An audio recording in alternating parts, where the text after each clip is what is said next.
Olá pessoal, tudo bem com vocês? Hoje a gente vai falar sobre estática dos sólidos. Bom, quando a gente fala de estática, estamos falando de corpos em equilíbrio. Para o corpo estar em equilíbrio, existem duas situações. Ou ele está parado, ou ele está em movimento uniforme.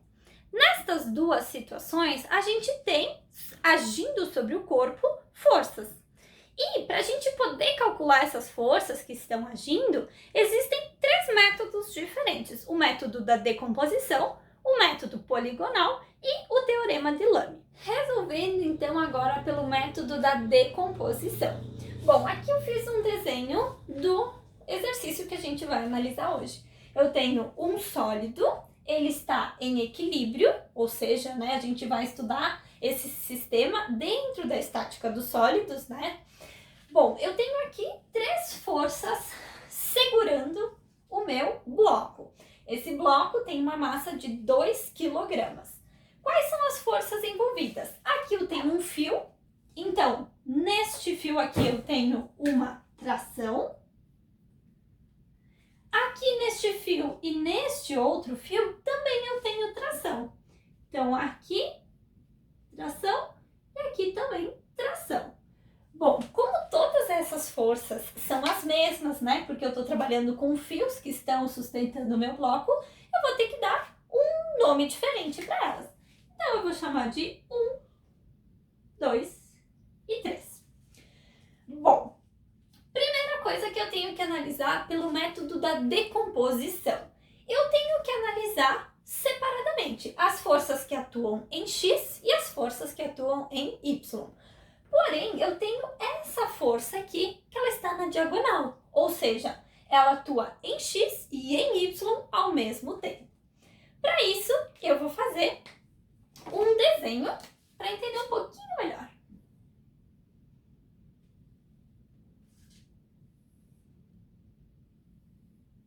Essas são as minhas três forças, certo? Como está na diagonal, eu tenho que fazer a sobreposição dela aqui no eixo X. Bom, como é que eu vou fazer isso? Eu vou olhar o tamanho dessa minha força. É como se eu colocasse aqui uma luz e fosse a sombra aqui no eixo X. Então, por isso que vai ter esse tamanho aqui, a minha força T2 em X.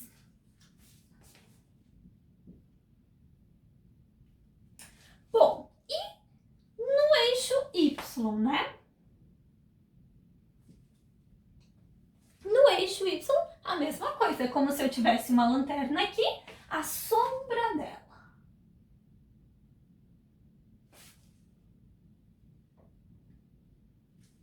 Então, aqui eu tenho a minha força T2 em Y.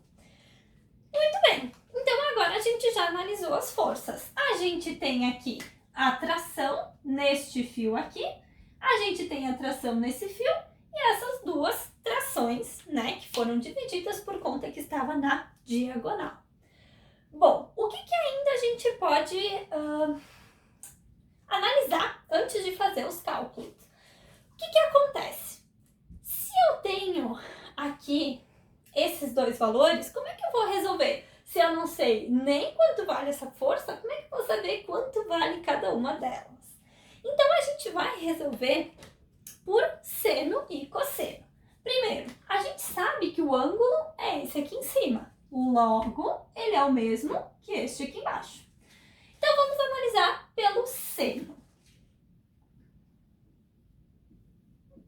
Seno de 60 é igual ao cateto oposto.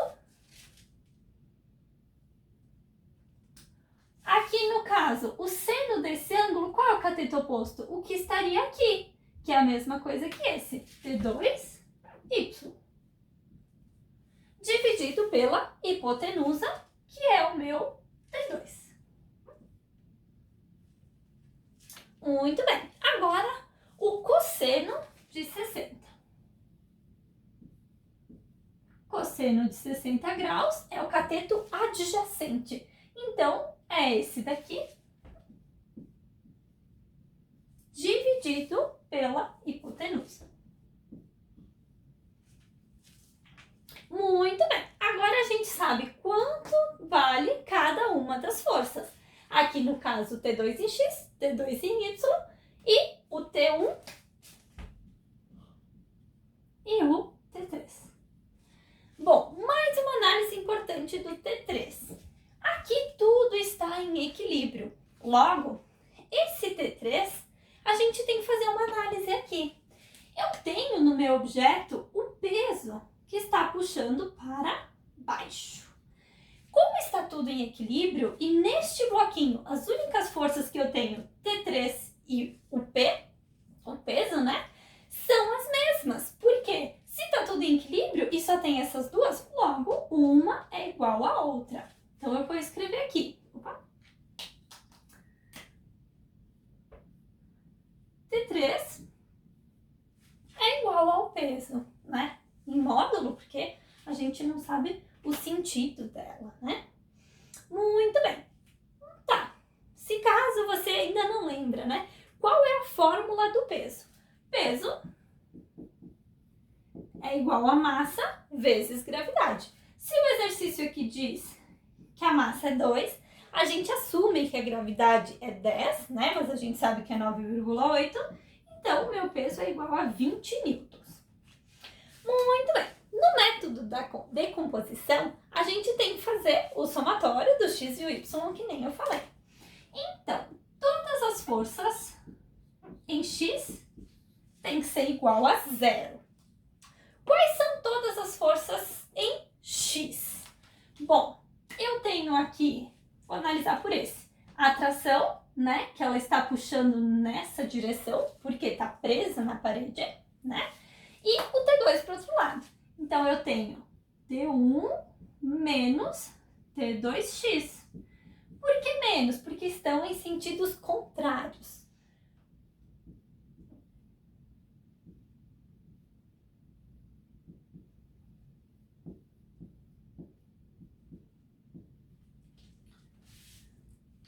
Bom, o que a gente sabe aqui? Se aqui está menos, eu posso passar para o outro lado valendo mais, né? Então, é a mesma coisa que eu escrever T2 cosseno de 60. Muito bem. Agora, a gente tem que analisar as forças em Y.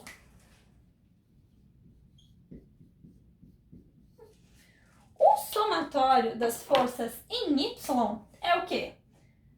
T2Y apontando para cima e aqui o peso e a tração que eles estão, né, para baixo. Então, menos, como eu disse que um é igual ao outro, né, menos o peso.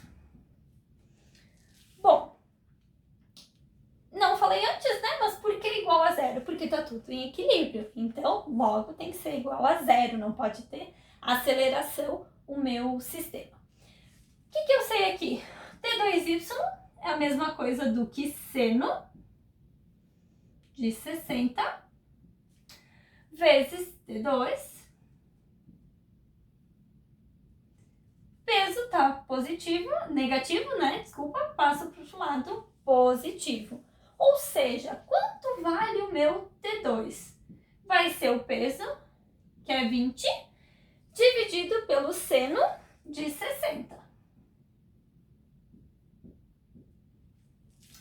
Aqui, o seno de 60, ele é aproximadamente 0,86. Nosso resultado aqui vai ser aproximadamente 23,9 newtons. Muito bem. O que eu faço com isso agora? Substituo aqui. Então, o meu T1 vai ser igual a 23,09. Aqui o meu cosseno de 60, 0,5, né? Então, a mesma coisa que dividir esse resultado por 2. 11,54 newtons aproximadamente. Bom, esse método, ele é difícil? Podemos dizer que mais ou menos. Não é que ele é difícil, ele só é um pouquinho mais trabalhoso. Mas a vantagem de usar ele é que eu posso utilizar para todas as situações. Basta você tomar muito cuidado quando eu fizer essa projeção de uma força que está na diagonal no eixo X e no eixo Y. Espero que vocês tenham entendido e até uma próxima!